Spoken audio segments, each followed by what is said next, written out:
को लेकर के नगर निगम सख्त है। नवरात्रि का वाराणसी में बंद रहेगी मीट मछली की जो दुकानें हैं। तो नवरात्रि के मौके पर वाराणसी में पूरी तरह से मीट मछली की दुकानें जो है वो बंद है। नॉनवेज शॉप को लेकर के नगर निगम कार्यकारिणी की जो है बैठक भी हुई है और वहीं नवरात्रि में मीट की दुकान खोलने वालों पर एफआईआर दर्ज होगी, यानी कि सख्त कार्रवाई की जाएगी।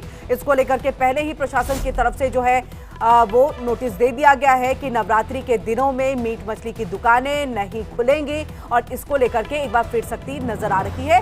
बैठक भी हुई है। बैठकों के दौर में देखिए एक रूपरेखा जो है उसको तैयार किया गया कि किस तरह से अलग अलग जिलों में अलग अलग इलाकों में है जाकर के गश्त किया जाएगा, निरीक्षण रखा जाएगा ताकि किसी भी तरह से कोई भी मीट मछली की जो दुकान है वो खुली ना रह जाए। और ऐसे में सख्त लफ्जों में कह दिया गया है कि नवरात्रि एक पावन मौका है, पूजा माँ की जाती है, आराधना की जाती है और ऐसे में नॉनवेज की बिक्री शहर के अंदर नहीं होनी चाहिए। और ऐसी मांगे अलग अलग शहरों से भी सामने आई थी। दिल्ली की बात कर ले, यहां पर भी ऐसी ही मांग की गई थी कि नॉनवेज की दुकानों को नवरात्रि के तकरीबन 9 दिन जो है वो बंद रखा जाए, ऐसी मांग की गई थी। और खास तौर से ये मांग इसलिए भी रखी गई थी कि मंदिर के अगर आसपास में कोई नॉनवेज की दुकान है तो उसको तो तुरंत प्रभाव से बंद कर देना चाहिए नवरात्रि के मौके पर।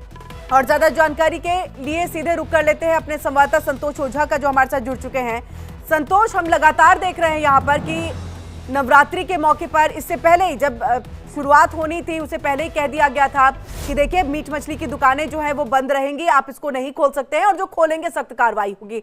इसको लेकर के कल से लेकर के आज के दिन में प्रशासन की तरफ से क्या एक सख्त कार्रवाई देखने को मिली है? क्या निरीक्षण किया जा रहा है, जांच की जा रही है ताकि कोई भी मीट की दुकान जो है वो खुली ना रह जाए?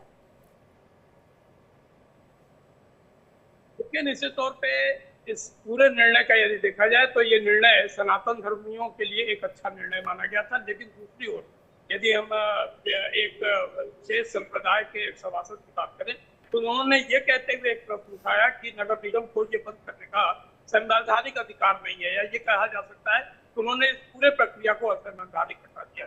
जबकि फैक्ट ये है कि कार्यकारिणी की बैठक में ये निर्णय हुआ और सबसे जो दिलचस्प बात है वो ये कि निश्चित तौर पे नगर निगम ही इस लाइसेंस को जारी करता है, आगे सामग्रियों के लाइसेंस को जारी करता है और वो किसी भी ढंग का डिसीजन ले सकता है।